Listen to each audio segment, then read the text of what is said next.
Buenas noches y muy agradecidos a todos los que se han conectado. Ya son las 20 horas.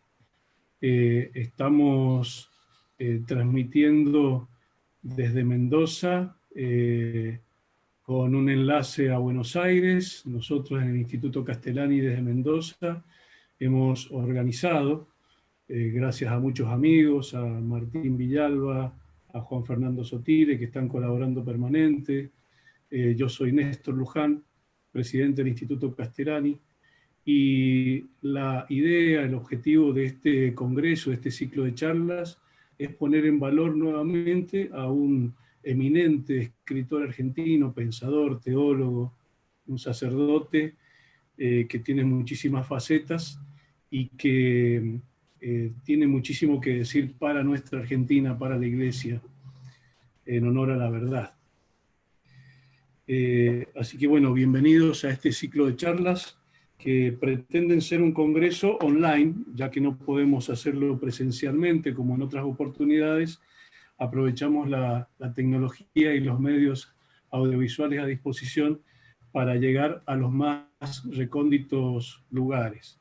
Y por eso agradecemos el interés que han manifestado los amigos de México, de Buenos Aires, de Brasil, de distintos puntos de la Argentina: Salta, Bariloche, Mar del Plata, Mendoza, San Luis, San Juan, Santa Fe, donde hay un grupo de estudios muy allegado y amigos nuestros, también estudiosos de la obra de Castellani. Bien. El Instituto Padre Leonardo Castellani se fundó hace unos cuantos años para, como decía, poner en valor la obra de Castellani y promocionar su pensamiento, ponerlo en valor, llevarlo, acercarlo a los jóvenes, eh, porque su pensamiento es un pensamiento esclarecido, ¿no? Nuestros tiempos se parecen a los de Cristo, porque ahora como entonces la verdad se encuentra en el desierto. No está en la radio, la video, el cine, las revistas, las cátedras de las universidades, ni en los discursos. Si la Argentina está atrasada, como lo está, no es por causa de la raza, la religión o el clima, como dicen, ni por la falta de inteligencia de los argentinos, sino porque la verdad está desplazada y acorralada. Desde la independencia el país está tragando una enorme cantidad de mentiras, las cuales hoy parecen ocupar todas las posiciones. Pero sembrar verdades, como siempre, siempre se puede. Claro que cuando hay sequía, eso importa sacrificio. A veces se siembra con una especie de terquedad, con una especie de desesperación, se siembra en la amargura, llorando, como dice la Biblia. Se tiene la impresión de estar malgastando la semilla, las fuerzas y la vida. Pero esa es la ley de la vida. No la tenemos más que para gastarla. Y el sacrificio es no solamente posible, sino hasta gozoso cuando está inspirado por un verdadero amor. Así que bueno, este es un poco el sentido del Instituto Castellani, ¿no? Divulgar la verdad. Y, y en esta oportunidad contamos con la presencia del doctor Rafael Breidobey, un maestro, un amigo. Él es fundador de Gladius, además de tener inquietudes intelectuales que abarcan un universo de temas. Él es doctor en letras y doctor en ciencias jurídicas, y hoy nos va a deleitar con esta exposición sobre Castellani y el Apocalipsis. Adelante, Rafael, y muchas gracias por tu generosidad. No. Muchas gracias a ustedes por haberme invitado, y es para mí un enorme placer y satisfacción y consuelo hablar de este tema tan querido como es el de la segunda venida de nuestro Señor, llevados de la mano de Leonardo Castellani. Yo creo que las figuras que aparecen en el Apocalipsis son como figuras ejemplares que se van repitiendo a través del tiempo en forma cada vez más exacta, ¿no? Hasta que lleguen al arquetipo definitivo, tanto las buenas como las malas. Ha habido, por ejemplo, muchos anticristos, desde Nerón hasta el último. Y también los dos testigos se van acercando desde San Pedro y San Pablo, los dos primeros testigos que estuvieron frente a Nerón y fueron condenados por él, hasta los dos testigos del fin de los tiempos, a los cuales nos vamos a referir. Bueno, la Argentina tuvo esas dos figuras en sacerdotes que iluminaron la parte central del siglo XX, más o menos desde la década del 30 hasta el 80 casi, que fueron el padre Castellani y el padre Membiel, ¿no? Son como nuestros dos grandes testigos y un tesoro de la nación argentina, que han tenido una influencia mundial también en la gran patria hispánica y en el mundo. Hablemos entonces del padre Castellani. Es muy difícil ser justo con un solo calificativo con él, porque no se puede abarcar su polifacética actuación y su riqueza tremenda. Decir que es un escritor o un gran escritor no es hacerle justicia, ¿no? Y decir que es un profeta puede estar más cerca de la verdad. En un libro que va a aparecer también gracias a Jauja y al Instituto Castellani, que se llama La profecía y el fin de los tiempos, que toma este mismo tema que vamos a ver hoy desde su última época, con toda la madurez que ello implica. Nos dice el padre esta gran aseveración que tenemos que hacer. Pues bien, ¿cuántas son las obras que se refieren al padre Castellani? Que es un escritor sagrado fundamentalmente. Las que se refieren al fin de los tiempos son el Apocalipsis que presentamos hoy, el libro póstumo, La profecía y el fin de los tiempos, que son 7 conferencias desgrabadas. Cristo vuelve o no vuelve, que es uno de los primeros que se refirió al tema. Los papeles de Benjamín Benavides. El libro sobre la patrística que escribió junto con el padre Alcañiz Castellani. Más bien tomó esa documentación. Las homilías del tiempo de Adviento y el Evangelio de Jesucristo y las parábolas que tienen sentido escatológico. De modo que las obras de él deben ser 6 libros y muchos artículos referidos al tema, pero toda su obra está teñida de escatología, o escatología, como corregía él, que se refiere a los tiempos finales. ¿Qué podemos decir del Apocalipsis? Del Apocalipsis tenemos que decir, lo primero que hay que decir es que es una profecía. Se lo ha querido mucho tiempo negar como un libro incomprensible, enigmático, o rebajar a un mero poema de las primeras persecuciones, o disolver en un sistema alegórico. El libro es una profecía y lo dice él mismo. Lo segundo que se han querido negar contra este libro, que se llama a sí mismo el Evangelio Eterno, es la autoría del apóstol Juan.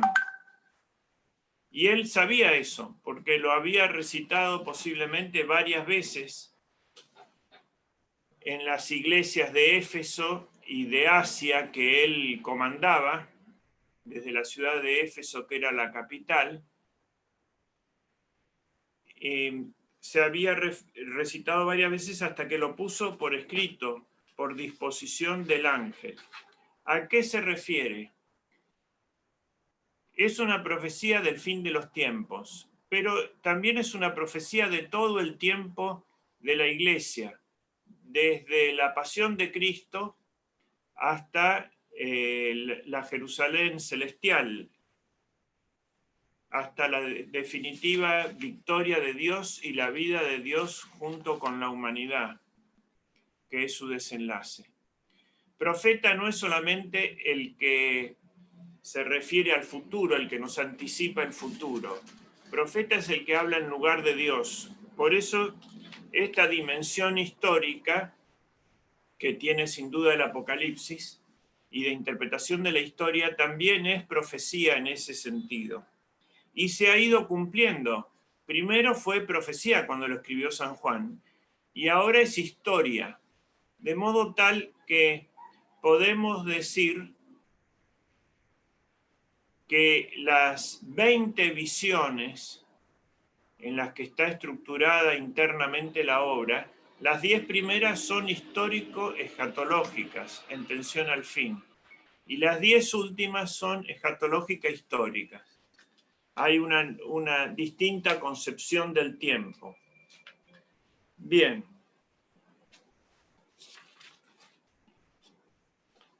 Entonces, la estructura son visiones. Esto es totalmente novedoso en la Escritura Sagrada. Si bien había visiones en toda la Escritura, que sea la estructura central, las visiones, es toda una novedad que indica el contacto de dos mundos que habían sido unidos por la encarnación de Cristo. El mundo hebreo, cuya cultura era una cultura de la palabra, que ingresa por el oído, naturalmente, de la palabra hablada y después escrita, y el mundo griego, que estaba estructurado sobre la vista, sobre la visión. El ideal supremo de la sabiduría griega era la teoría, tener una visión. Y en el principio fue el verbo, como dice el Evangelio del mismo San Juan. Pero en el fin será una visión, la visión de la Jerusalén celestial y de Dios viviendo con la humanidad, frente a frente. Entonces, en el medio está la encarnación. El verbo se hace carne y lo hemos visto. Es decir, la estructura del Apocalipsis es de una palabra que no solamente se oye y se recibe como palabra, sino que es una palabra que se ve. Por eso son 20 visiones. Cristo mismo es la clave de la Escritura y lo va a reafirmar durante el Apocalipsis. Es la clave de interpretación de la Escritura. Enseguida veremos cuando Él establece eso. Y nos dice nuestro Señor, o le dice a los fariseos de aquel momento y a nosotros también ahora, escudriñad en las Escrituras, ellas hablan de mí. Pues eso hace San Juan. Les da el Evangelio de Cristo que él recibió, pero con 518 frases del Antiguo Testamento, tomadas de Daniel, de Ezequiel y de los grandes profetas. Por tanto, esto sería la estructura interna. La estructura escrita son 22 capítulos que se refieren a estas visiones. ¿Qué es además este libro? Además de ser una profecía sobre todo el tiempo de la Iglesia y sobre el tiempo final. Está referida a lo eterno y a lo temporal, como en 3 niveles, que es muy difícil de llevar, de recuperar estas visiones, que al mismo tiempo ven 3 dimensiones de lo que nosotros llamamos muy genéricamente el tiempo. La principal es la eternidad, que corresponde a Dios, y que es la posesión simultánea y perfecta de una vida sin fin. Luego, en el nivel más bajo, está el tiempo humano, que es ese reflejo de la eternidad en el mundo del movimiento. Y de acuerdo a la limitada capacidad humana, ven todas las circunstancias como la medida de un movimiento según antes y después. El tiempo humano, que es cronológico, digamos, sucesivo, un continuo. Y en el medio está la eviternidad o tiempo angélico, que no varía en la naturaleza, pero sí en las voliciones y pensamientos de los ángeles, pero no de un modo continuo, sino como una totalidad en cada uno de esos momentos. Y están como en una situación intermedia flotando. Esto es muy difícil de señalar artísticamente y de comprender, pero es lo que llamamos eviternidad o Evo. Otro tema que tenemos que estar atentos y que también lo resuelve el genio de Castellani es la presentación de un gran drama que es ni más ni menos que la lucha entre el bien, que es Dios mismo, y el mal. Ese gran drama tiene las personas de este drama, las dramatis personae, como se dice generalmente. En primer lugar, las dos trinidades, que es la Santísima Trinidad, Padre, Hijo y Espíritu Santo, y la Trinidad demoníaca, que es el diablo, el anticristo y el falso profeta, la religión falsificada. Dos ejércitos angélicos, el que preside Miguel, príncipe de los ejércitos celestiales, y el de Satanás. Dos mujeres, la mujer vestida de sol con la luna a sus pies, y la gran ramera, que es Babilonia, o también la religión falsificada. Dos ciudades que pelean, la Jerusalén celestial y Babilonia la grande. Dos Romas, que son el orden romano cristianizado, natural, pero cristianizado, de la familia, de la propiedad, del municipio, del ejército, todo lo bueno de la cultura romana, y el nuevo orden mundial, que es una falsa resurrección del imperio romano malvado. Y así. Y por último también podemos hablar de dos numerologías. La numerología basada en 1, en 3 de la Trinidad y en 7 como número completo y 4 como número humano. 4 más 3, 7, que es el número completo. Y por el otro lado, la fundada en el 6, que es el sistema sexagesimal, 6 y 10, que es la medida puramente humana, que cuando pretende ser absoluta es el número incompleto de la imperfección. Estos están en disputas también. 7, ¿no? Están los septenarios, son una forma de ir estructurando este magnífico libro. Siguiente. Y también está la dimensión cultural.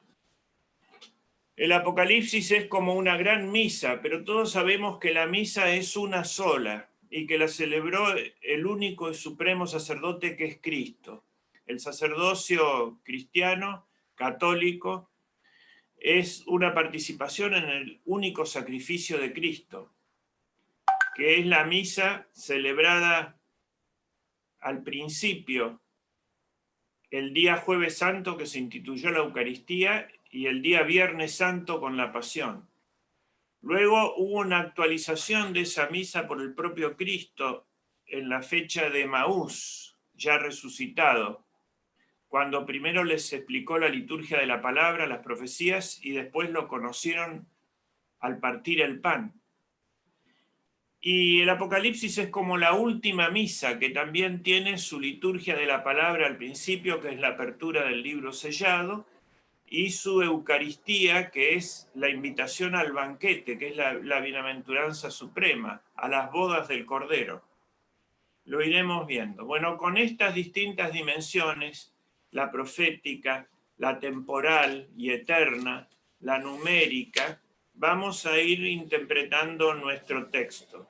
Aquí lo tenemos a San Juan en la isla de Patmos, cumpliendo la orden de Dios de escribir las visiones. La siguiente. Esta es la cueva donde San Juan tuvo la revelación. En esa pared donde están las pinturas han puesto algunas visiones. Y en el lugar donde está el altar aquí lo escribió. O lo escribió uno que lo ayudaba, un diácono, Prócoro. El siguiente. Aquí está puesto en este gráfico, hecho por el mismo Castellani o inspirado por él y realizado por el ingeniero Lafuente, la estructura complejísima del Apocalipsis, si se la quiere poner muy embarullada y enigmática en una sola línea que es la cronológica. Acá están el tiempo cronológico por cada 100 años.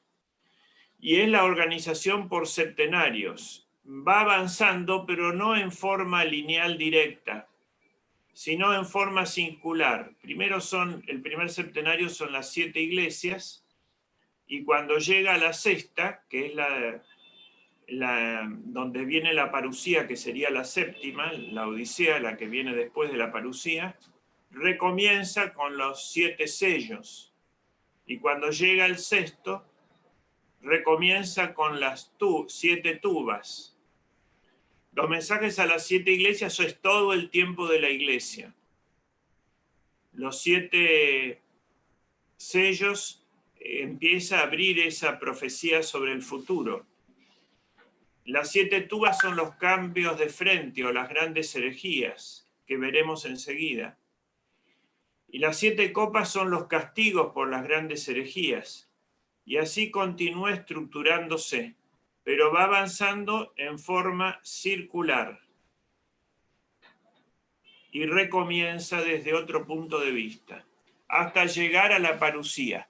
Cuando llega a la parusía, que es más o menos nuestra época, ahí se clausura el tiempo y empieza, dice el ángel, se acabó el tiempo, empieza la dimensión escatológica o una nueva versión del tiempo. Por eso es tan difícil precisar los datos. Más bien vale seguir el consejo de San Pedro, que a partir de ahora 1 año son como 1000 años y 1000 años como 1 para Dios, porque esto está totalmente dominado por la mente divina ya. Siguiente. Esta es la primera visión que tiene, que es la visión introductoria, donde van apareciendo las figuras de Cristo. La principal es Cristo sacerdote, que aparece con el vestido talar, porque empieza una celebración. Y acá en esta visión tiene 7 estrellas en sus manos, 7 candelabros, una espada que sale de la boca, los ojos como de fuego. Esta visión introductoria es la que marca el inicio de la profecía y establece todos los tiempos que va a tener la iglesia. La iglesia primera, que es la de Éfeso y corresponde a los apóstoles. La segunda, que es la de Esmirna, los mártires. La tercera, la de Pérgamo, los doctores. La cuarta, la de Tiatira, el apogeo de la cristiandad, que va a llevar 1000 años. La quinta, Sardes, la de las riquezas o el renacimiento. La sexta es la nuestra, Filadelfia. Y la séptima es la de la Odisea, que es la iglesia que va a estar en la parusía. Veamos que aquí esta figura de Cristo sacerdote, hecha, y la imagen es de el gran grabador Durero. Hemos visto la imagen de Deleuze, la primera, el de San Juan, y acá está, esta es de Durero. Siguiente.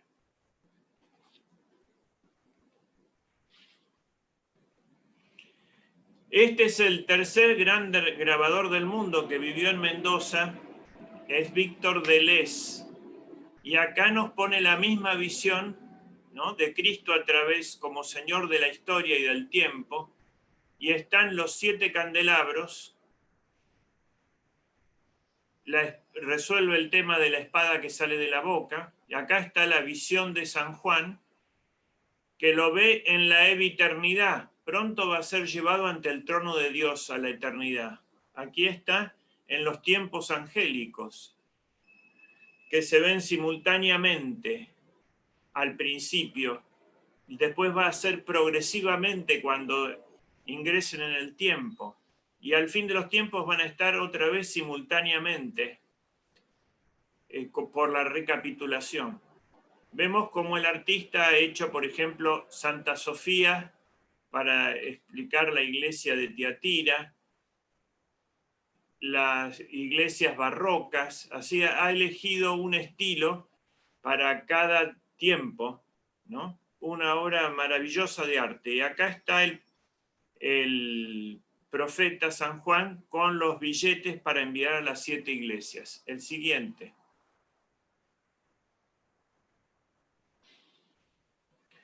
Bueno, el santo que queda aquí chiquito, es llevado ante el trono de Dios. Aquí se cumple lo que propuso, lo que se habló en el Evangelio hacia el final, cuando Cristo lo lleva a San Pedro y va a establecer la confesión y enviarlos a todo el mundo a la evangelización, y posiblemente anunciarle a San Pedro de qué forma iba a morir en Roma. San Juan es invitado a ir ahí por el propio Cristo a esa reunión, que era una reunión de reconciliación con San Pedro después de que se había portado mal, como que Jesucristo le devolvía su rol, lo había hecho progresivamente a través de todo el tiempo de Cristo resucitado, pero ahora llegaba el momento culminante de reencomendarle su misión. Y San Pedro se enoja de que venga Juan y dice, ¿por qué tiene que venir este? Y San Juan le dice, Cristo le dice, ¿y si yo quiero que él viva hasta el fin del mundo? ¿A ti qué? Por eso creyeron que San Juan iba a ser inmortal, pero de alguna forma vivió hasta el fin del mundo, porque vio el fin del mundo al ser elevado a la eternidad, al trono de Dios, y de ahí se vio todo. Aquí está la famosa imagen ante el trono de Dios, y se ve al Padre, al Cordero, que es Cristo, y a los 24 ancianos que representan todo el Israel de Dios en el plano superior. 8 sentados, 8 arrodillados y 8 postrados en adoración permanente. Esta imagen va a presidir todo el Apocalipsis hasta el fin, ¿no? Acá van a ser las decisiones que se toman en la eternidad. Y acá abajo está el plano del tiempo, está el mundo mundano en tinieblas en el fondo. Y el apóstol ve ambas cosas. Ve el trono de Dios y ve el mundo desde ahí, desde ese lugar de privilegio. Y acá ya está el ángel para hacer sonar la primera trompeta. El siguiente. Esta es la visión del Cordero. Habíamos visto a Cristo sacerdote primero, con los 7 candelabros. Ahora está Cristo víctima, ¿no? Comenzó la celebración de la misa. Pero este Cordero tiene 7 cuernos y tiene 7 ojos. ¿Qué significa eso? 7 cuernos significa la omnipotencia divina, y 7 ojos la omnisciencia. Está escoltado por las 4 bestias, que son el ángel, que representa a San Mateo, el león, que representa a San Marcos, el toro, que representa a San Lucas, y el águila, que es el propio que se representa a San Juan. Estos significan la tradición primordial antes del pueblo de Dios, de los primeros tiempos. Estaban en la Mesopotamia, en los templos asirios y babilónicos, como una forma de revelación natural que no entendían, por supuesto. Los profetas hacen uso totalmente libre de ellos, tienen la revelación de Dios, pero utilizan estos símbolos. ¿Qué significan? San Mateo significa la encarnación, porque es una forma de un hombre con alas. San Lucas, la pasión, porque el toro es un animal de sacrificio. El león, la resurrección, porque el león es un animal que significa victoria, es la resurrección. Y el águila es la ascensión, es el tetramorfo. Estos 4 están todo el tiempo. Luego vendría los 12 patriarcas, que es el Antiguo Testamento, y los 12 apóstoles, que es el Nuevo Testamento. Todo este conjunto de 24 ancianos y 28, 4 animales, que son ángeles, los ángeles de los evangelistas, representan toda la corte divina que está en torno al Cordero. Y acá está el apóstol mirando esa misa en la eternidad. El siguiente.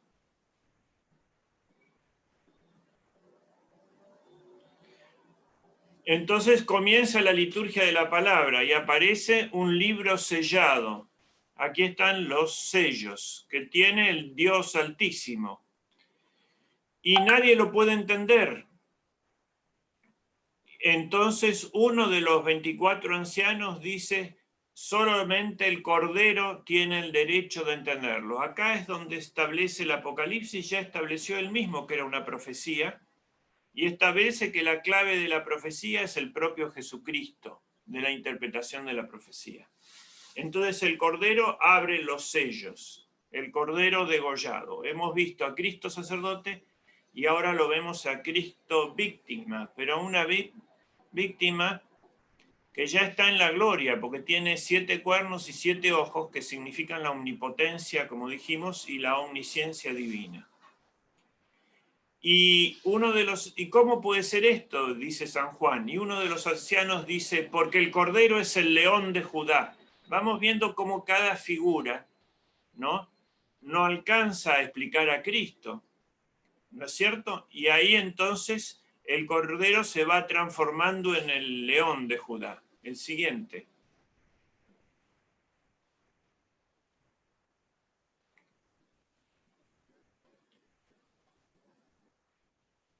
Entonces se abren los 7 sellos. Acá están los 4 primeros, que son los 4 jinetes del Apocalipsis.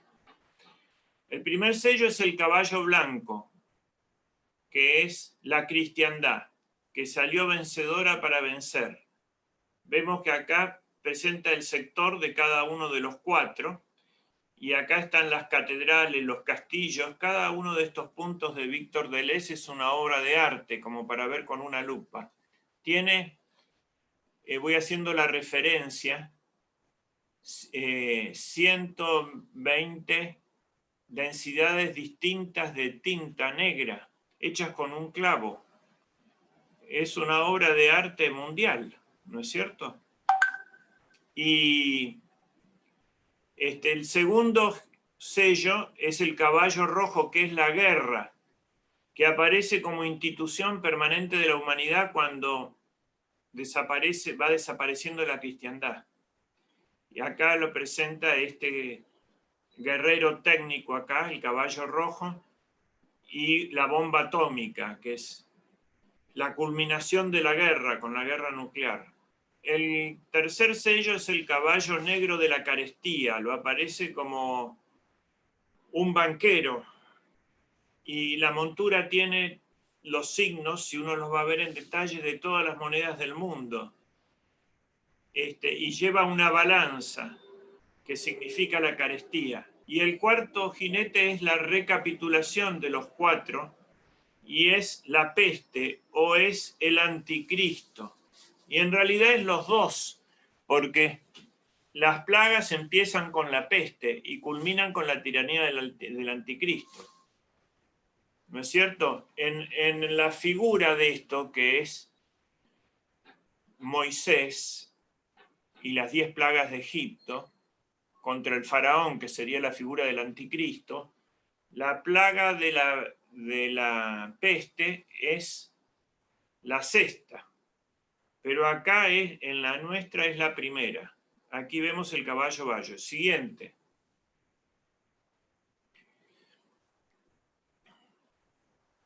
Ahora viene el quinto sello. El quinto sello son los mártires, que fueron sacrificados por la persecución, que es el 4, ¿no? Y todos los mártires que en la primitiva iglesia se celebraba misa cuando recién eran martirizados sobre sus cuerpos. Ahora en los altares hay reliquia de los mártires, en todo altar.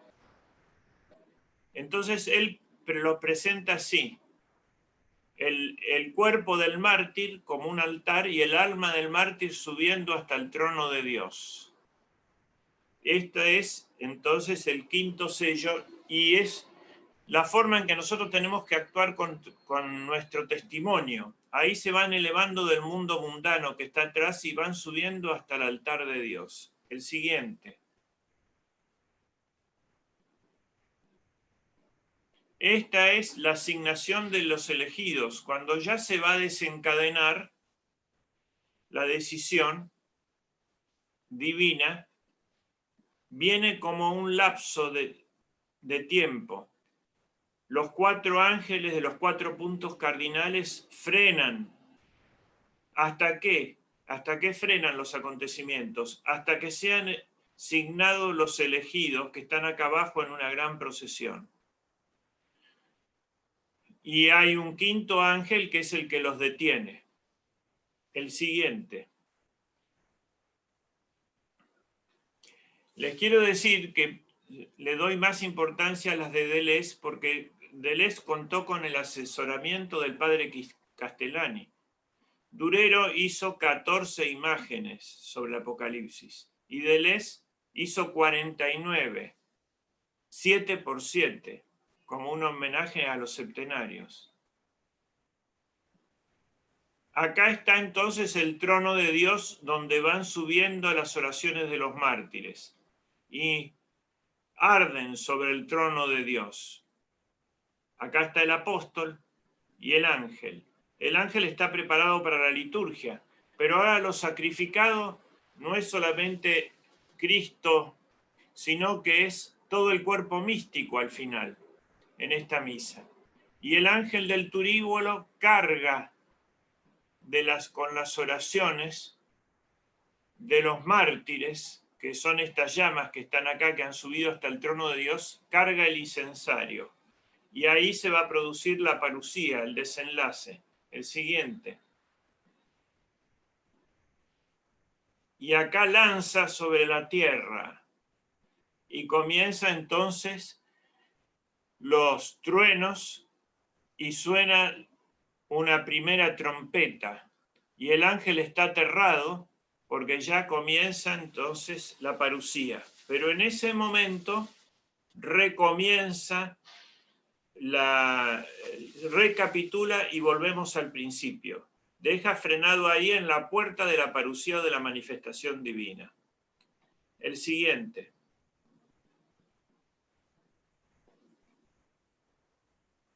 Viene ahora el septenario de las 7 trompetas. Recién vimos en el cuadro anterior de la tapicería de Angers al primero.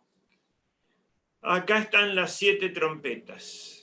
En el Evo, en la eviternidad, esperando para desencadenarse acá abajo, en el tiempo cronológico. Y arriba está la eternidad.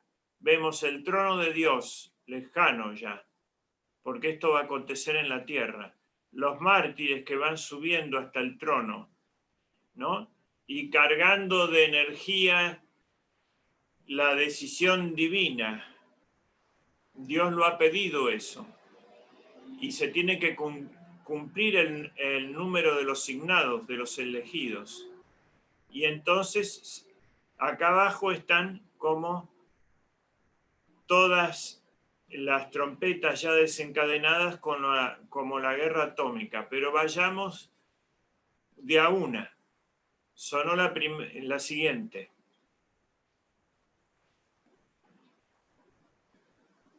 ¿Qué significan las trompetas? Las trompetas significan el cambio de frente. Las legiones romanas avanzaban al ritmo del tambor, miles de hombres como si fueran uno solo, porque tenían la marcha regida por el tambor. Y las trompetas ordenaban el cambio de frente, a la izquierda, a la derecha, al oblicuo izquierdo, al oblicuo derecho. Se movían todos como uno solo. Era como una máquina extraordinaria.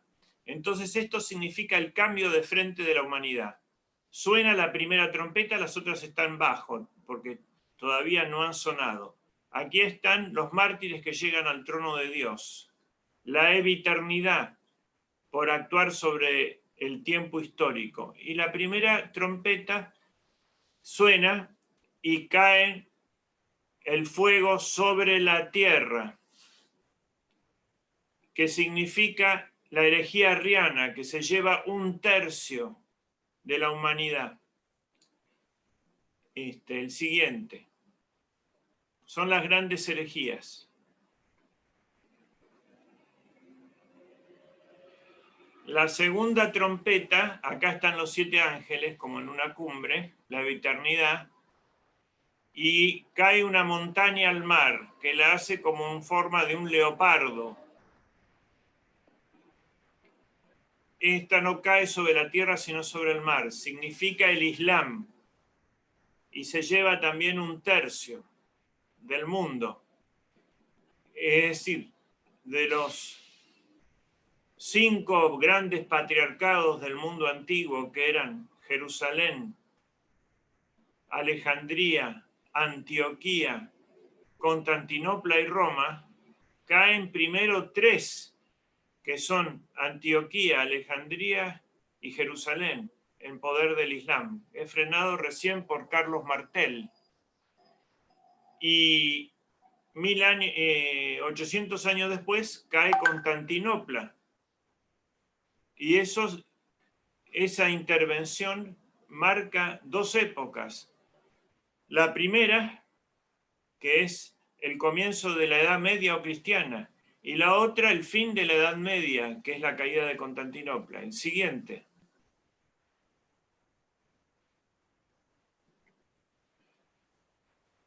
La tercera es Ajenjo, que cae y se vuelven amargas las aguas. Es una estrella que cae. Suena la tercera trompeta y cae Ajenjo. Y produce una gran amargura. Acá está el apóstol viendo la caída de Ajenjo. Es el cisma griego, que fue otra tragedia tremenda y se llevó casi todo el oriente. El siguiente.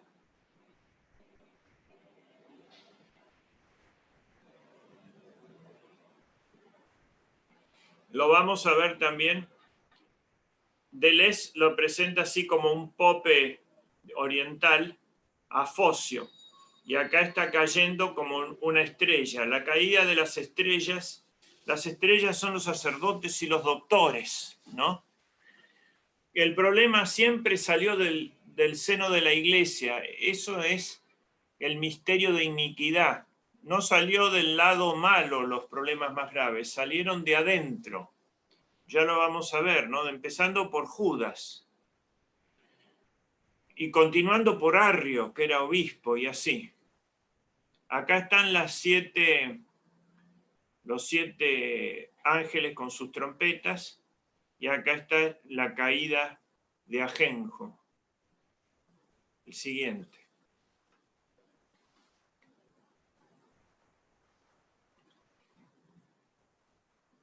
Esta es la rebelión protestante, la 4ª trompeta, que también toma 1/3. Se oscurecen el sol y la luna, y cae 1/3 de las estrellas. Y aparece un águila que dice 3 veces, ¡ay, ay, ay! porque a partir de ahora las catástrofes van a ser mundiales, no solamente afectar a 1/3 de la humanidad. El siguiente.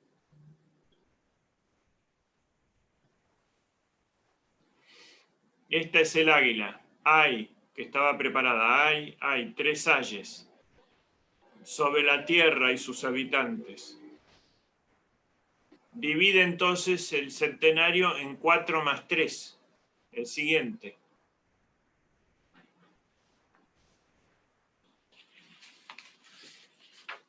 La primera son los filósofos. Estos ya son señales del fin de los tiempos, porque están sintetizadas en el 24 de Mateo, capítulo 24 de San Mateo, y en San Lucas también, donde la primera gran plaga son los falsos profetas. Y es que una estrella cae sobre el pozo del abismo y salen las langostas y escorpiones. Esos escorpiones que salen así perversos ya estaban en la epopeya de Gilgamesh. Estos no matan a la gente, pero preparan la gran matanza que es la guerra. Igual ocurrió con el tipo de la profecía que es la caída de Jerusalén. Aparecieron los falsos profetas primero y después llegaron las legiones romanas y destruyeron Jerusalén. Estos son los que aparecen con la Ilustración y la Revolución Francesa. Y este es el rostro de Voltaire, que tiene una corona porque le decían el rey Voltaire, como una figura de los falsos profetas. Y no matan a la gente, sino que la torturan, porque la confunden y la separan de su salud, que es el cristianismo, para poder incorporarlas. Toda la hazaña del diablo es arrancar a la gente del cuerpo místico y ponerlas en el cuerpo del diablo, que es el nuevo orden mundial, que tiene pretensiones mesiánicas. El siguiente.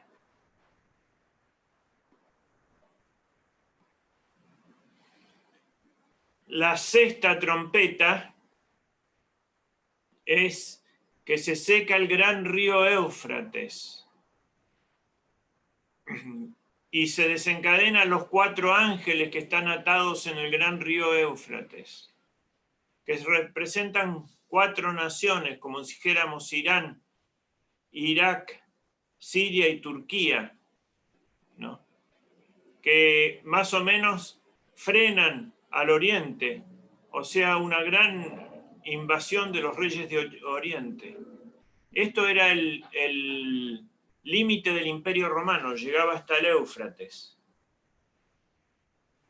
Y cuando se abría una brecha, había que cerrarla a cualquier precio, porque si no venían los terribles jinetes partos de Persia y era imposible de frenar si se hubieran establecido. Entonces, significaba el límite entre el Imperio Romano y la barbarie de Oriente. Y acá están los grandes ejércitos para esa lucha mundial. Es decir, los falsos profetas de la trompeta anterior llevan a la gente a una guerra, a una confrontación, porque Cristo, la paz de Cristo, no es la paz del mundo. La paz del mundo es tramposa y siempre prepara una guerra. Y acá están transformándose esos leones que ve el apóstol en tanques, ¿no? Jinetes de acero, dice, que escupen fuego por cabeza y por la cola. Es como podría decir un hombre del siglo I si viese la artillería y los tanques. Arriba, como siempre, está el trono de Dios, que es la imagen que no cambia, con los mártires que están llegando, ¿no? Y cumpliendo el tiempo terrestre. El siguiente. Y ahí, por supuesto, no viene la parusía, sino que se recapitula, pero antes introduce unas visiones intermedias antes de la parusía, que serían lo que vendría ahora son las 7 plagas. Y es que un ángel fuerte, que es el ángel que hizo la revelación, ni más ni menos, ángel fuerte quiere decir Gabriel, es el ángel del tiempo. pone un pie sobre el mar, que es como una columna de fuego, y otro pie sobre la tierra, y la cabeza en el sol, y la mano en el aire, y levanta la mano y jura, se acabó el tiempo, y suenan las 7 trompetas, que son los 7 truenos, y le da el libro a comer al apóstol. Este ángel Gabriel, que lo vio al profeta Daniel, cuando le dio el libro a Daniel, pero le dijo que no lo abra hasta el fin del mundo. Por eso está escrito con 518 frases del Antiguo Testamento, el Apocalipsis, y 98 son de Daniel, sobre todo las que se refieren a las bestias y al tiempo. Aquí entonces el ángel clausura el tiempo cronológico y también el tiempo climático. El tiempo humano tiene 3 aspectos. Uno es el cronológico, que está manejado por los astros, el día y la noche. Otro es el tiempo kairos o oportunidad. Mi hora no ha llegado, ¿no? Es el tiempo de la cosecha o el tiempo de la siembra. Y el tercero es el clima. Como decimos, hay buen tiempo o no hay buen tiempo, o es primavera, ¿no? O las nubes, dice el propio Cristo, están rojas, entonces mañana habrá tormenta. Hay que interpretar los signos de los tiempos. Bueno, este clausura estos tiempos humanos. El siguiente. Ya va a haber tiempos puramente angélicos, por eso los hechos que vienen son difíciles de situar cronológicamente, pero los veremos cuando se actualicen. La otra visión intermedia es la medición del templo. A esta altura ya tendría que haber desaparecido el cristianismo. Se mantiene solamente por una protección divina. Y acá le da una vara para medir el tiempo y le dice que el enemigo va a tomar las naves y va a tomar el atrio, pero no va a tomar el sagrario. Es decir, siempre va a haber un pequeño rebaño que no se va a rendir en torno a la Eucaristía, que quede. Pero vemos que los embates contra la Eucaristía son terribles. En este momento que se ha suspendido el culto en muchos países, el culto público por lo menos, o se lo ha limitado. El siguiente. Esto ya está ocurriendo, ya está entrando en el tiempo cronológico.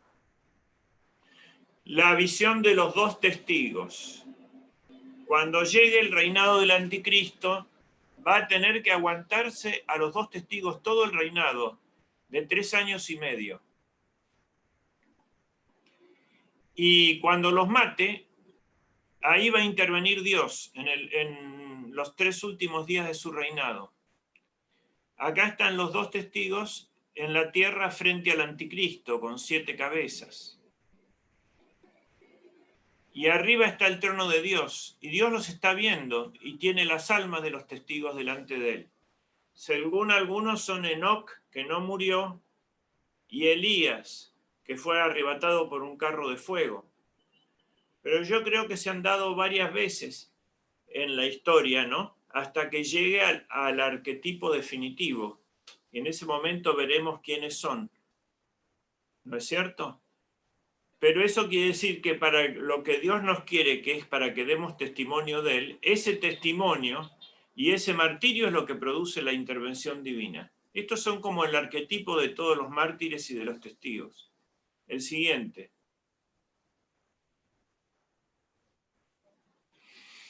Y acá es la parucía. Suena la séptima trompeta, ahora sí, y se abre las puertas del cielo y ya va a venir la intervención divina, ¿no? Se preparan los ángeles para la acción y se postran los 24 ancianos ante el trono de Dios y ya se va a producir la intervención.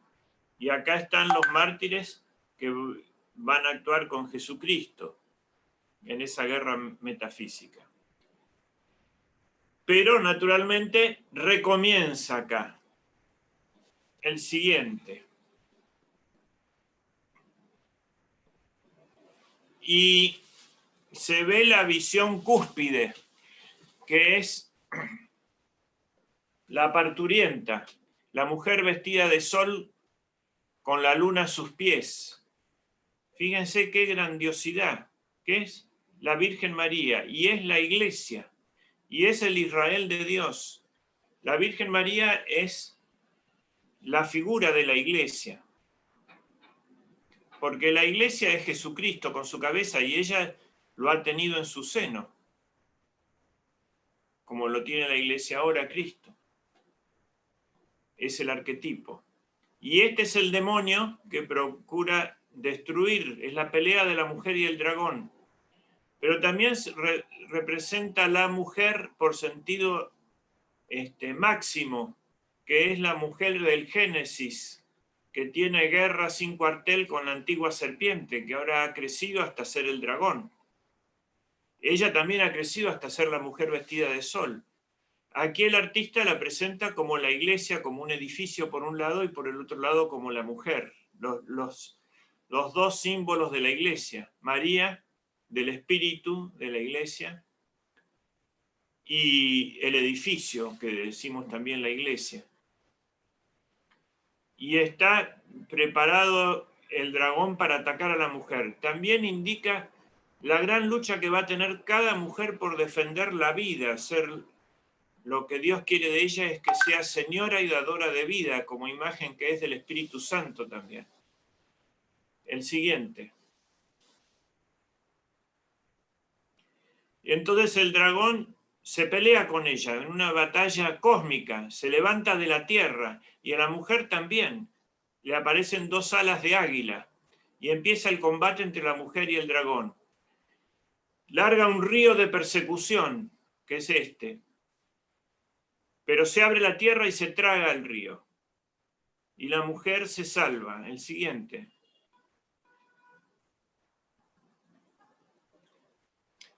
Y huye al desierto.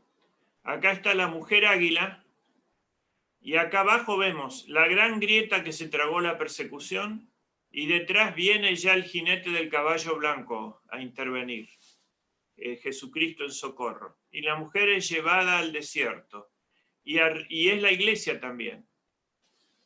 Y esta es una obra tan maestra, ¿no? Las dos estrellas de la corona de la Virgen, la mujer águila. Estos textos son utilizados en la misa de la Asunción que tuvimos hace poco. Ahí se recitan estas perícopas. El siguiente. Y ahora viene la aparición del anticristo. El anterior que vimos era el dragón, el diablo. Entonces se le escapa a la mujer, y ¿qué hace él? Se apodera de la tierra, acá está pisando sobre la tierra, se para a orillas del mar y mira el mar, que es este, que significa el mundo mundano. Y al mirarlo lo hace hervir, en el sentido cabalista, que conocer es engendrar, con el conocimiento, con la ciencia, con la ingeniería social, engendra un poder mundial, que es Ibide Mari, bestia ascendente, y ve salir del mar una bestia ascendente, que está hecha a su imagen, por eso tiene 7 cabezas como el dragón. Este es el diablo, y este es el anticristo. Y este es San Juan, que los ve. Cómo es engendrado por artificio científico, porque el diablo no puede comunicar la vida. El diablo aumenta sus adeptos por propagación. El siguiente. No por generación.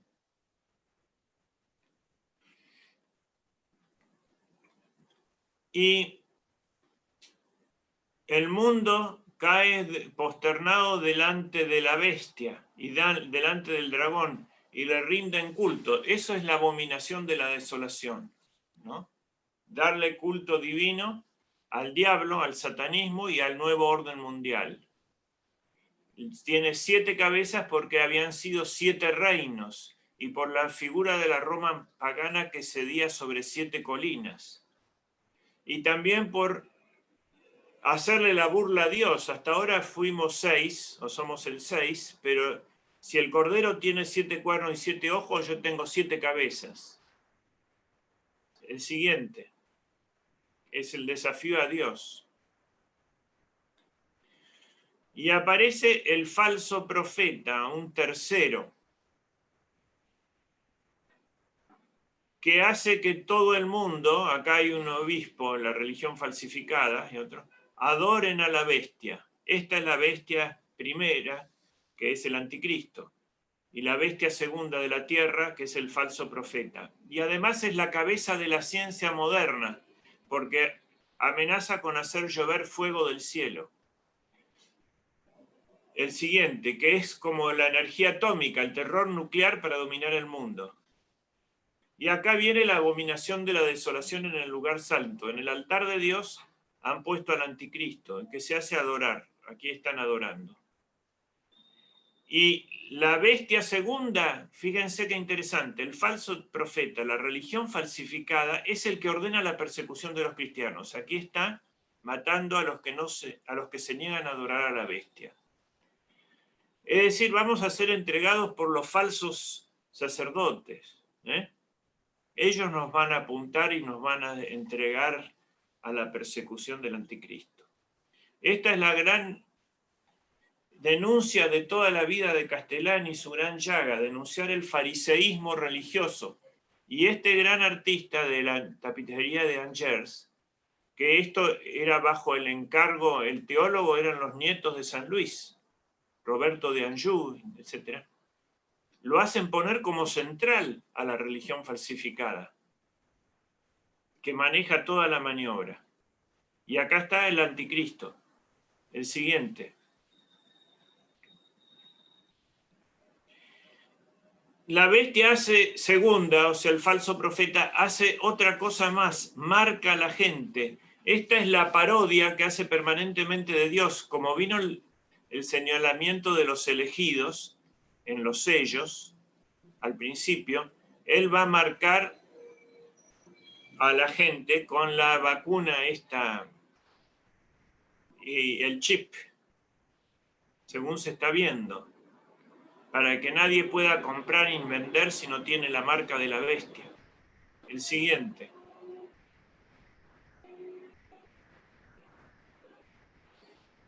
Y acá está la Trinidad diabólica en pleno. El anticristo. No, el demonio. El anticristo hecho a su imagen. Uno se vuelve semejante a aquello que contempla. Si contempla a Dios, se diviniza. Y si contempla al diablo, le aparecen las 7 cabezas al anticristo.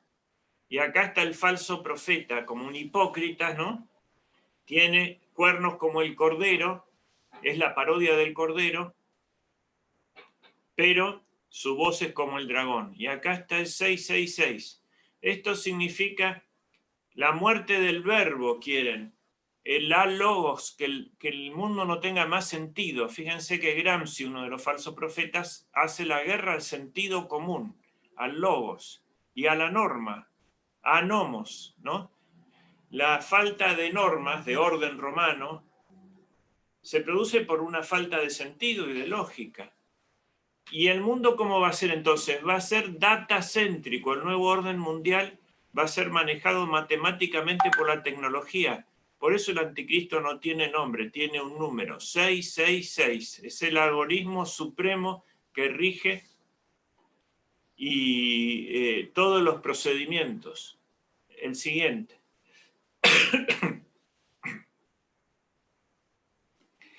Y acá viene el triunfo del Cordero.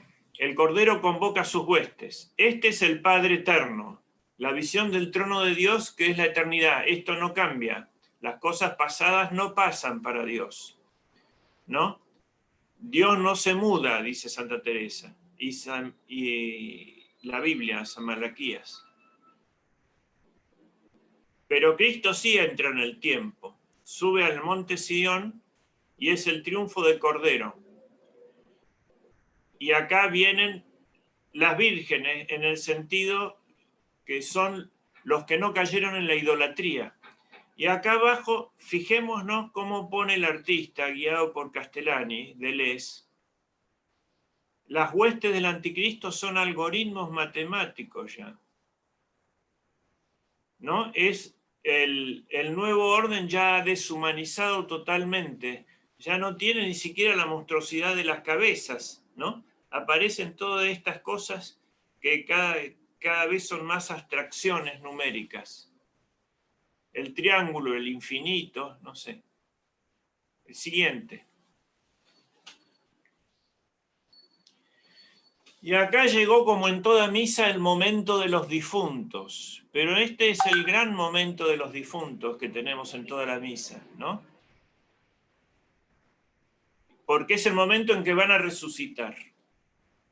Es decir, acá ya está, las almas las tiene Dios y van a volver a retomar sus cuerpos.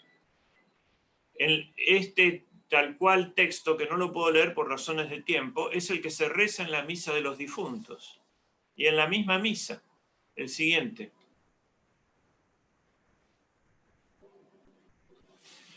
Acá viene la visión del lagar sangriento, que es la gran guerra.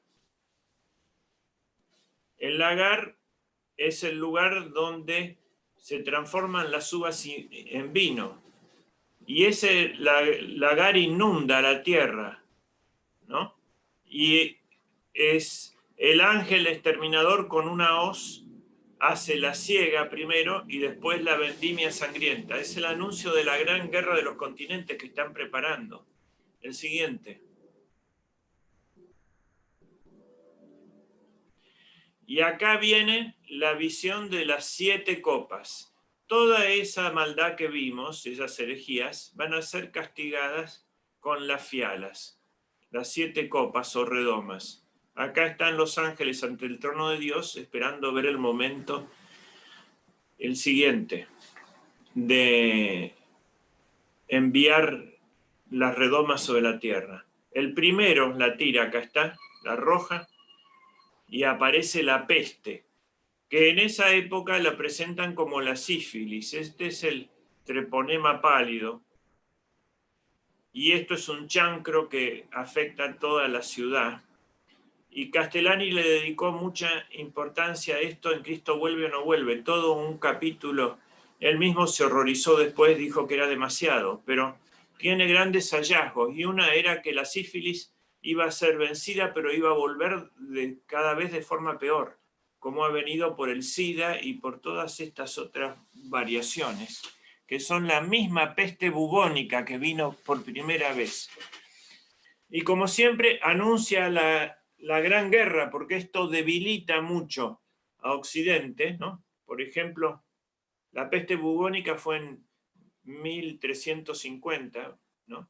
Y un siglo después quedó tan destruida Europa y despoblada que los turcos ocuparon Constantinopla y todos los Balcanes, y llegaron hasta las puertas de Viena, que era la capital del Imperio Germánico.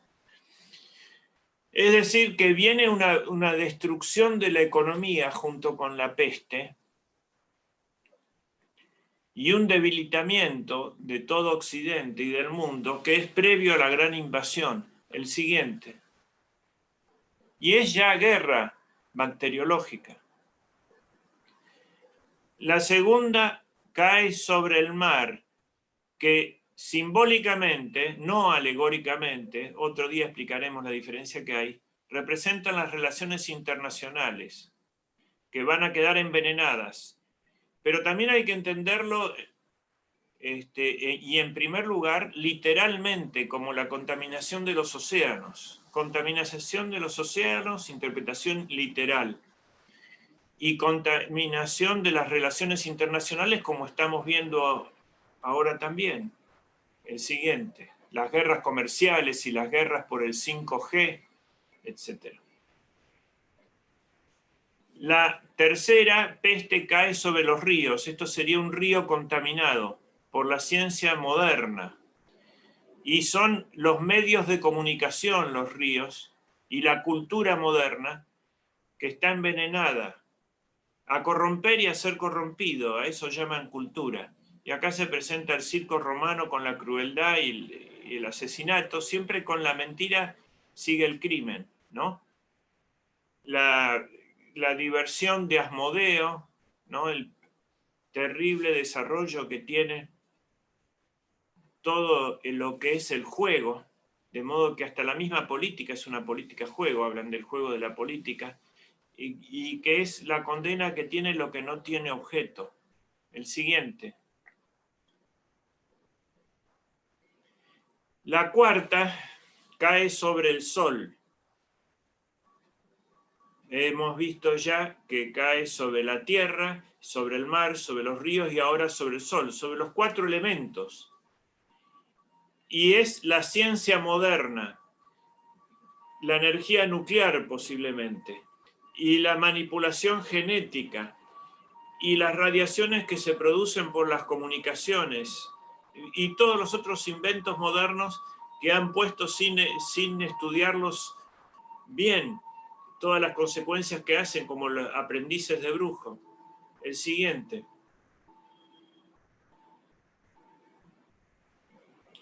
Este es el mismo, pero visto por Deleuze. Acá presenta esto que vendría a ser como la energía nuclear, el ángel arrojando,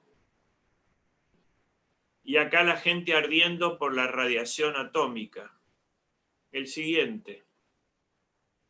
Esta sería la cuarta. Y engendra la quinta, que es, a esta altura el poder político no va a saber qué hacer, como se ve ahora en todo el mundo y en todo Occidente. Hay una crisis tremenda de dirigencia mundial, ¿no? Ninguno está a la altura, ya creían que habían vencido a la peste y ahora volvió a rebrotar. No saben manejar una gripe, que eso es la peste. Están demasiado comprometidos con sus corrupciones. Y el trono de la bestia se vuelve oscuro. Este es el anticristo que aparece en el libro de Castellani, Cristo vuelve o no vuelve, la primera edición, de uno que se artista Marius. El siguiente.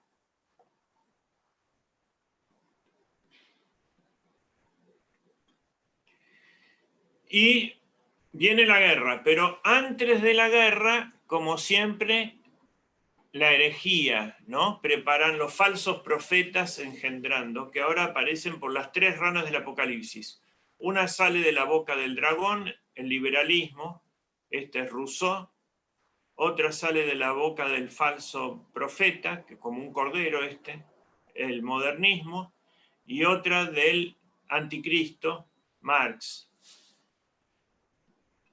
Son los 3 unidos, el liberalismo capitalista en la producción, el comunismo en la distribución y el modernismo religioso. Y estas ranas lo que tienen que hacer es preparar la gente para la gran guerra mundial a la cual nos van llevando, la guerra de los continentes. El siguiente. Y la última es la caída de Babilonia que se produce. Dios castiga que es el hundimiento de la gran ciudad capitalista, ¿no? Que se produce antes de la venida del anticristo. Sí, que es la gran crisis económica mundial que ya empezó. Y acá, cuando no había podido entender San Juan qué pasaba, le muestra como que ese cuerpo tiene un alma, y el alma es la religión falsificada de ese capitalismo mundial que es Babilonia, ¿no? Y orden, pseudo orden, que es la gran ramera. Esta es la que se opone a la mujer vestida de sol y se sienta sobre muchas aguas. Acá están las distintas aguas, que es un poder marítimo que surge del mar. Fíjense que su ideología primera fue el naturalismo, y eso en el tipo, ¿quién fue? Pelagio. Pelagio quiere decir hombre del mar. El verdadero nombre en inglés, era un inglés, es Morgan. Morgan es el hombre del mar. El hombre marítimo frente al hombre terrestre, que sería el Adán, que quiere decir tierra. Entonces, sobre el poder del mar se levanta una religión que niega lo sobrenatural. Eso es el naturalismo. Y después se pone contra natura. porque lo natural librado a sí mismo se vuelve contra natura. El siguiente. Esta gran ramera se alía al anticristo primero y se sienta sobre ella, sobre él, y hace su misa negra al mismo tiempo que la liturgia que se está celebrando, el culto, ¿no?, divino. Ella hace un culto nefando. Acá levanta su cáliz con las abominaciones de la tierra. Y este está azorado de la falsedad y maldad de la ramera. Este es el apóstol San Juan y su ángel. Adelante.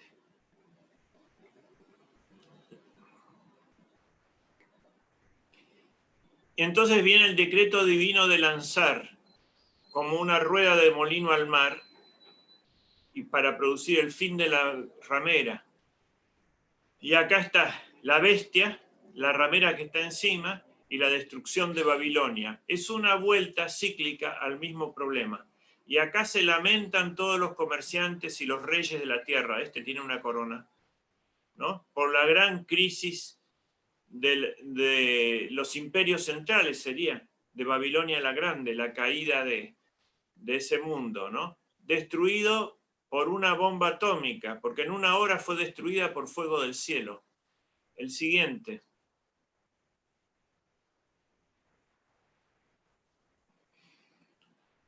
Y entonces la imagen que no cambia, la eternidad, el Padre y los 24 ancianos con coronas de oro, reyes, ven en el mundo terrestre a la ramera y a la bestia, ¿no? Y disponen que baje el jinete del caballo blanco, que es el propio Cristo, ¿no? El retorno de Cristo. El siguiente. Hay un júbilo en el cielo. Ese es un canto de victoria.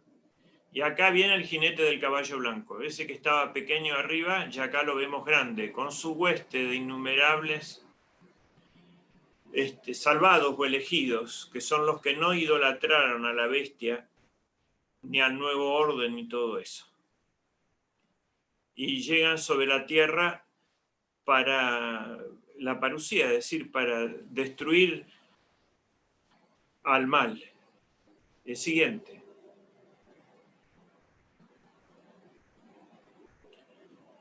Gabriel le alcanza una cadena a San Miguel, y San Miguel ata al dragón. Al fin. ¿Cuál es la cadena? Es el Santo Rosario la cadena. Está hecha con palabras divinas y angélicas y marianas. La divina es el Padre Nuestro, que lo hizo el mismo Cristo. La angélica es la primera parte del Ave María y la oración de la Iglesia. Esa cadena, que es el Santo Rosario, es lo que ayuda a San Miguel a detener al dragón. Fíjense que continuamente está dando el mensaje de esperanza de que va a ganar el bien, de que los dolores son dolores de parto, no dolores de agonía, de muerte. La parturienta es porque viene un nuevo nacimiento, una renovación del mundo, ¿no? Y que la oración nuestra es efectiva. El siguiente.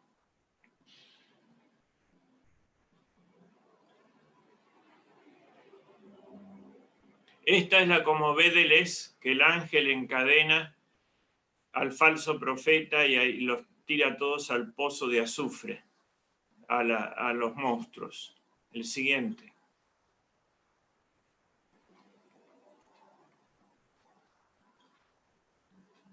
Estos quedan liquidados ahí, y viene el tema de los 1000 años, que es Cristo, que es uno de los más difíciles del Apocalipsis, y que se suele interpretar en forma carnal, como un dominio terrestre.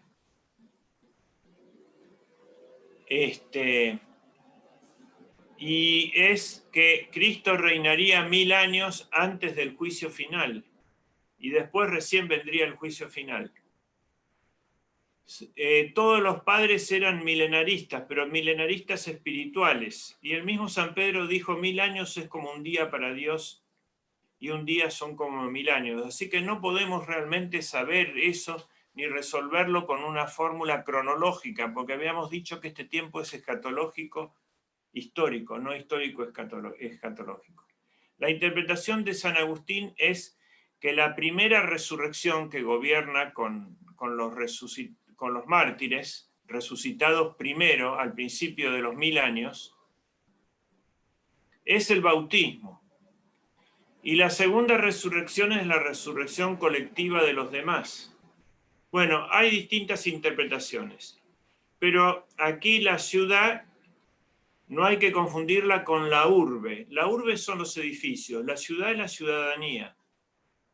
Cuando se habla de la ciudad de Dios es la gente, las piedras son los apóstoles, las 12 columnas. Y por eso acá los edificios que toman toda la era cristiana, otra vez la idea de Deleuze de los estilos, del gótico florido, del barroco, etc., se transforman en personas. El propio Cristo, ¿no? Dice, yo soy el templo. Y los cristianos también, ¿no? Así resuelve este tema de las piedras vivas, que son los mismos apóstoles. Y los cristianos. El siguiente.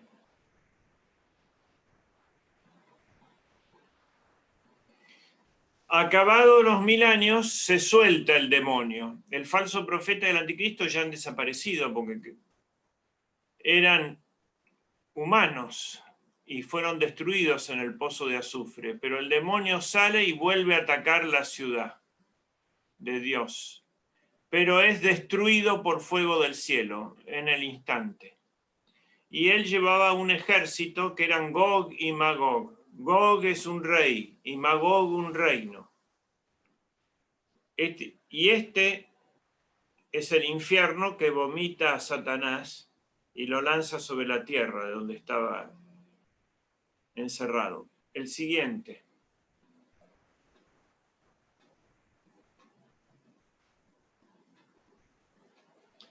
Derrotado ya definitivamente Satanás, acá está el jinete del caballo blanco, y lo lanzan al pozo, donde estaban los otros también. Vuelve ahí a caer el diablo, ven que tiene alas. Esta es ya la derrota definitiva del diablo. Al fin de ese día o al fin de los 1000 años. El siguiente.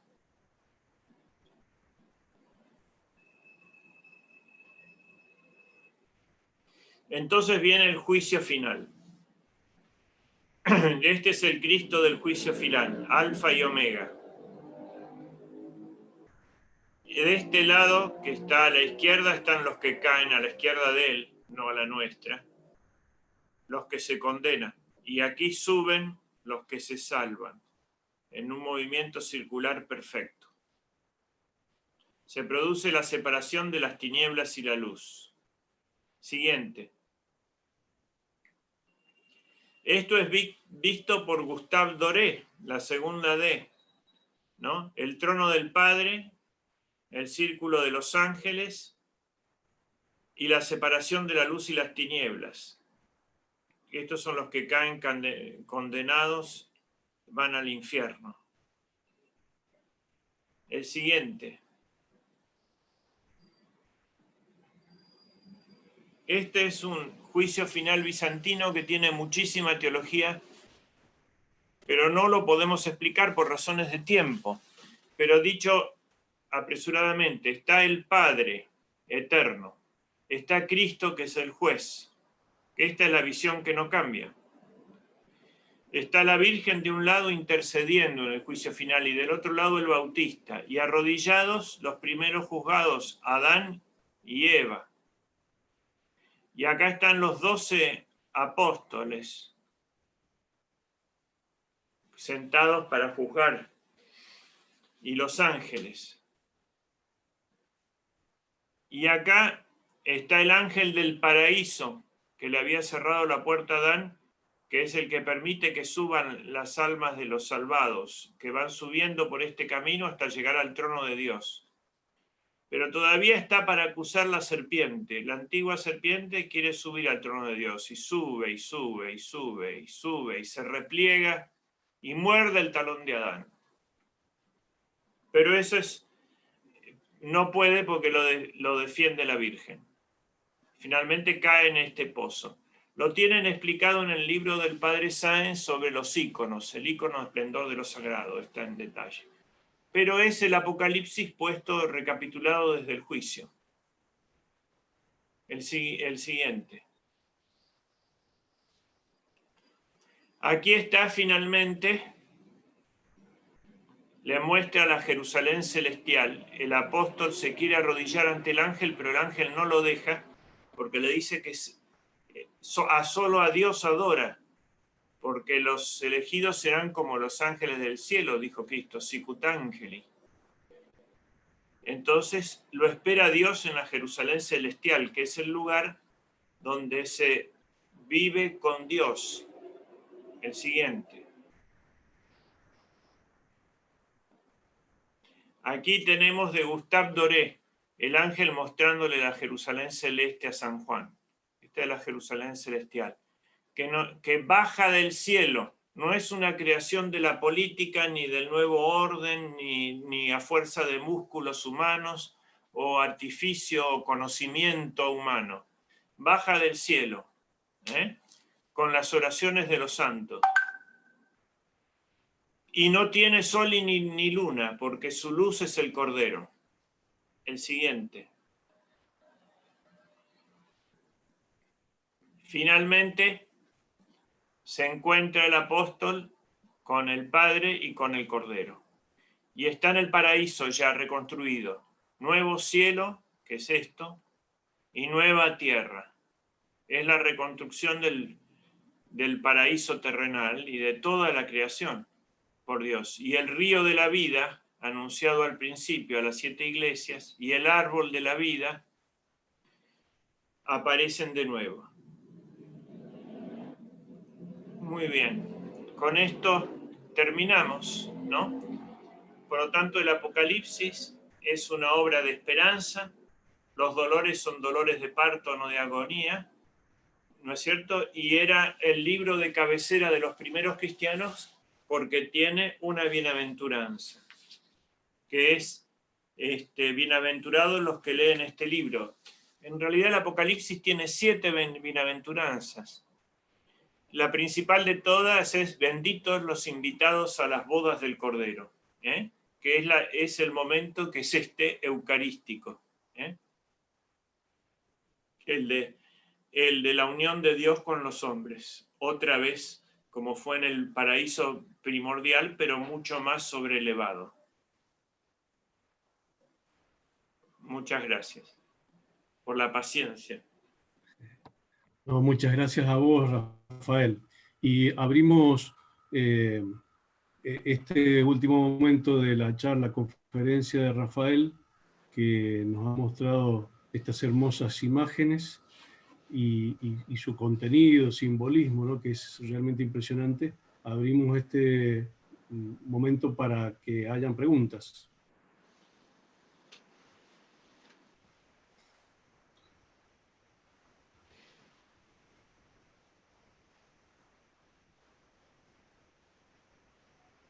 Hay una cantidad enorme de cosas para preguntar, ¿no? Pero bueno, en el chat de YouTube no vemos todavía alguna pregunta. Creo que han estado demasiado impresionados por las imágenes. Acá veo una pregunta. ¿Por qué elegir este contexto actual del mundo y la Argentina para dar esta charla? Dice un oyente. ¿Por qué elegir para tomar la bienaventuranza que está al principio del libro? Para ganar la bienaventuranza.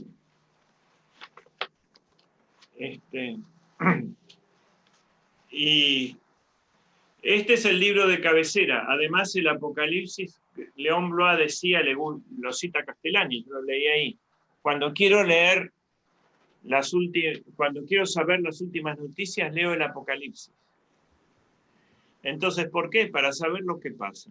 Primero, por vana curiosidad, no es lo mejor. Segundo, porque todo para el que no tiene la visión espiritual de nuestra fe, esto es un gran caos. Entonces, para retomar la esperanza, el Apocalipsis es el libro de la esperanza. ¿Qué significa el libro de la esperanza? El que lleva desde la fe hasta la caridad. La esperanza es la virtud que une la mera fe, que es el principio de la vida espiritual, con la caridad, que es la culminación. Por eso es.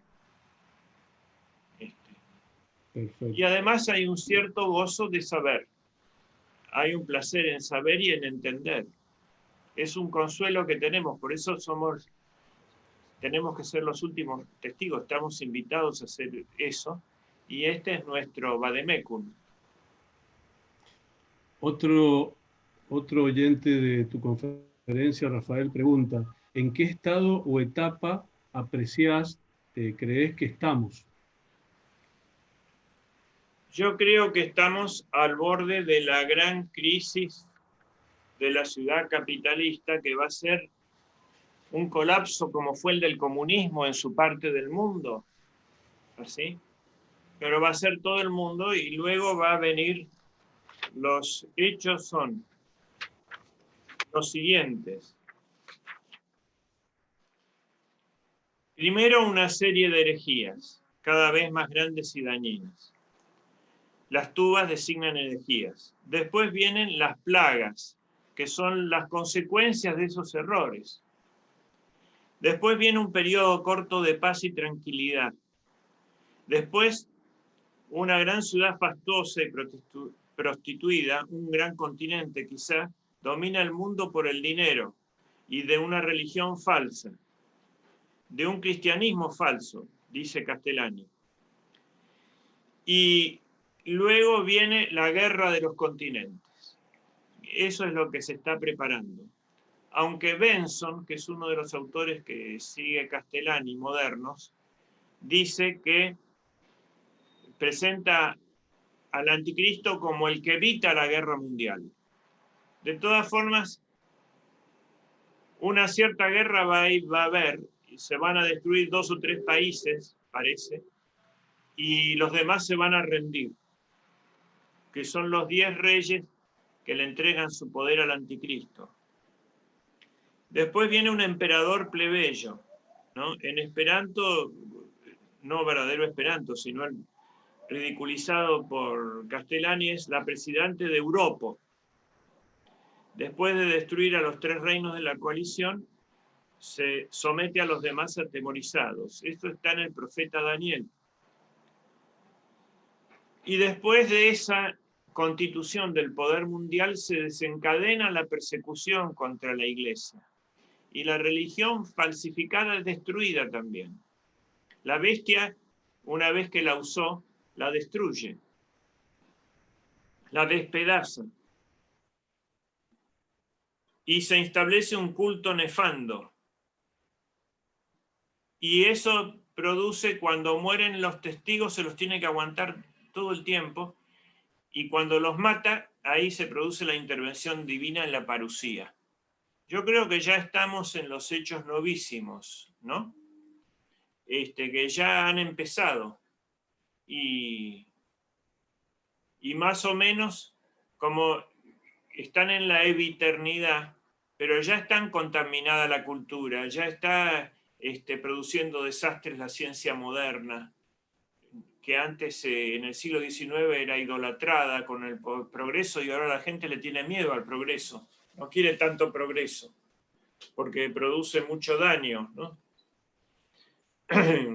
Por ejemplo, ahora hay un gran progreso en Alemania y echarían a un 20% de los obreros a la calle. Entonces los sindicatos proponen reducir el 20% las horas de trabajo, ya que van a trabajar las máquinas, y trabajar 4 días en lugar de 5, pero no desemplear toda esa gente. Entonces ya esos trastornos están por todas partes y son terribles, ¿no? Y lo que han decidido es reducir la humanidad con un gran holocausto. Tienen que matar 7.000 millones de personas entre el aborto y la eutanasia y las pestes que están... De modo tal que le tienen muchísimo miedo al progreso, que en el siglo XIX fue un dios, y al principio del XX.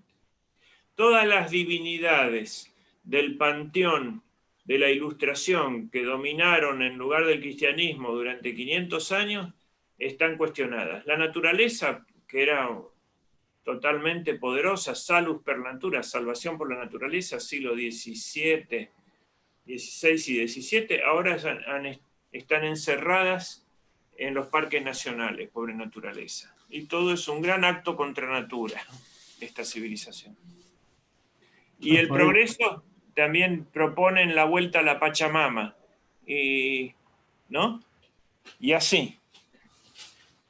La razón era otra diosa, ¿no? Ahora es el culto de la irracionalidad, como si fuera creativo. Bien. Bien.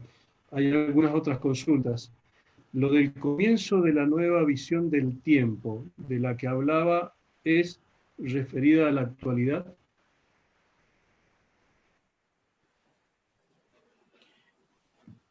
El tiempo es así.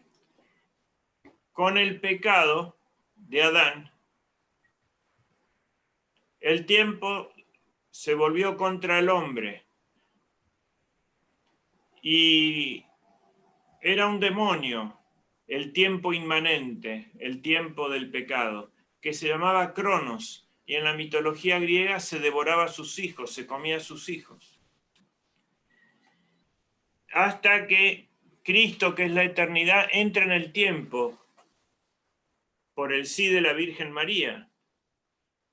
Entonces, presidido por el ángel del tiempo, que es San Gabriel, la eternidad entra en el tiempo y redime el tiempo. Y cada acto bueno que hacemos es eterno, porque en realidad lo hace Cristo a través de nosotros. Yo, ya no yo, dice San Pablo, es Cristo que vive en mí. Lo único que es exclusivamente humano, donde Dios no tiene nada que ver, que podemos decir un acto totalmente propio, es el pecado. Cada acto bueno que hacemos, lo hacemos con Dios, con Cristo, y es eterno, por lo tanto. Entonces se redime el tiempo, sobre todo en la misa, donde la liturgia humana participa, como hemos visto, de la liturgia divina. Santo, santo, santo, que dicen ahí cuando la visión del trono de Dios, ahí se está viendo, como dicen el santo, cantan el santo, lo decimos en toda la misa, eso se dice principalmente en el cielo, y nosotros participamos de esa liturgia. Por lo tanto, el tiempo, está también el tiempo redimido del cristianismo, y para nosotros los años no pasan como para los hijos de Cronos. Para nosotros los años se acumulan como los grandes árboles. Bien. ¿Cómo podemos advertir el falso profeta? El falso profeta es el que transforma la mística, la relación con Dios, en política, ¿no? Su modelo son los fariseos. Y a lo cual es el segundo gran tema de Castellani, ¿no es cierto? Que luchó contra el fariseísmo, contra la falsificación religiosa. Toda la obra de Castellani, del cual estamos hablando, y bajo cuyo patrocinio hacemos esta conferencia o encuentro y estas jornadas, es la lucha contra la falsificación religiosa y el acceso a la verdadera religión, que es la unión con Dios, y la contemplación de Dios, y la vida en Dios. Bien, para ir terminando, Rafael, quedan dos cuestiones más. Una de ellas dice, ¿qué signos actuales podemos ver en el Apocalipsis, además de esperanzador, debemos pensar que viene una gran purificación, la gran tribulación. Sí viene, por supuesto, la gran tribulación. Ya empezó la gran tribulación, que es la gran tempestad. Fíjense, esta peste, en cierta forma, es mucho peor que la peste bubónica, aunque la otra mató 1/3 de Europa. Pero esta es en todo el mundo. Ese carácter de que sea todo el fenómeno sea mundial y no solamente europeo, nos indica que ya empezó la gran tribulación. Bien, y la última, Rafael, ¿qué significado tiene el bastón con la flor de lis que sostiene la bestia con las 7 cabezas?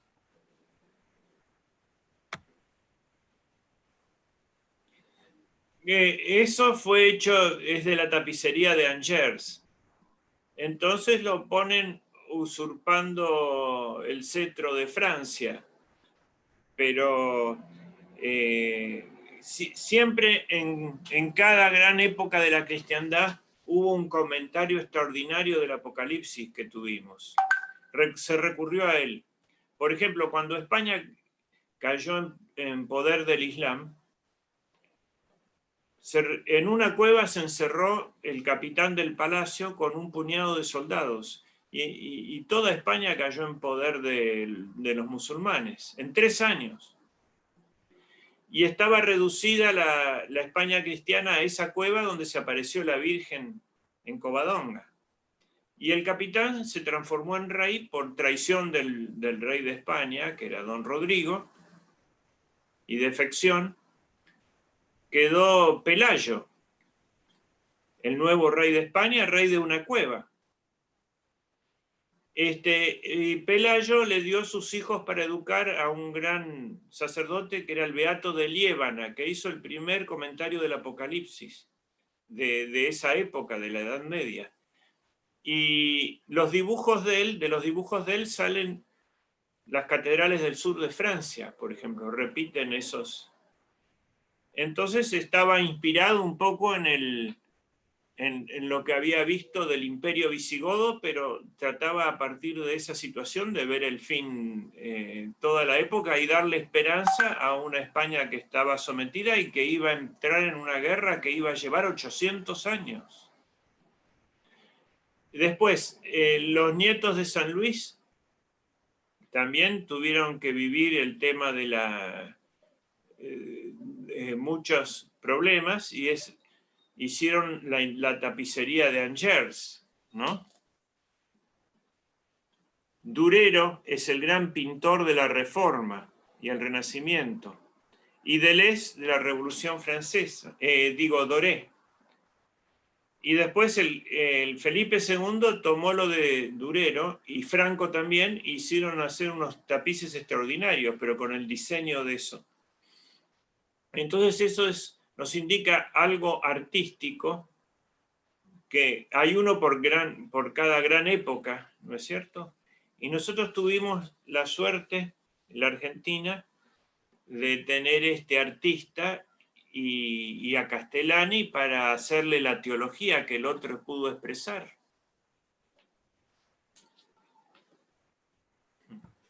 Bueno, Rafael, con eso cerraríamos esta conferencia de esta noche. Te agradecemos muchísimo tu participación, tu disposición de siempre, como un gran maestro que sos y un gran formador. Siempre que hemos requerido de tu presencia, de tu sapiencia, la has puesto a disposición con mucho desinterés. Y aprovechamos el minuto final, digamos, de este encuentro para agradecer a todos los que han participado de esta videoconferencia por el canal de YouTube del Instituto y saludarlos a todos los que nos han estado viendo desde San Rafael en Mendoza, Mar del Plata, Salta, Santa Fe, en Neuquén, Tucumán, San Luis, y inclusive algunos amigos de México y de Portugal que han aprovechado en el chat para saludarte, Rafael, y para agradecerte mucho estas interpretaciones que has estado haciendo del Apocalipsis, mostrando unas impresionantes obras, ¿no? Porque creo que todos hemos quedado un tanto impresionados por la dureza, la firmeza, la profundidad de esas visiones, ¿no? Tan difícil es representar en una imagen verdades teológicas, ¿no? Metafísicas, como vos dijiste en algún momento. Así que bueno, los saludamos a todos y anticipamos la próxima conferencia, que si mal no recuerdo es el 25 de septiembre próximo. Vamos a presentar, vamos a tener el gusto de contar con la presencia del doctor Sergio Castaño, el cual va a presentar un libro que pudo sacar, imprimir el Instituto Castellani a través de la editorial Jauja y Vórtice que se han unido en esta ocasión, que es el libro La Otra Argentina, ¿no? Un libro inédito, constituido por artículos que habían salido en su momento en distintas revistas. Como saben, Castellani se animaba a opinar y, bueno, lo hacía de una manera destacadísima. Por eso nosotros aprovechamos su visión desde la teología de la fe y de la fe que él tenía sobre la realidad argentina. Así que bueno, ahí en ese libro, artículos políticos, de educación, de sociología, de psicología, de distinta índole, los hemos podido reunir en ese libro que se llama La Otra Argentina. Y bueno, y repito, el doctor Sergio Castaño desde Bariloche nos va a acompañar disertando sobre ese última edición que hemos podido dar a luz. Así que bueno, muchas gracias a todos y que tengan buenas noches. Gracias, Rafael, de nuevo. Un abrazo. Un abrazo muy fuerte. Muchas gracias.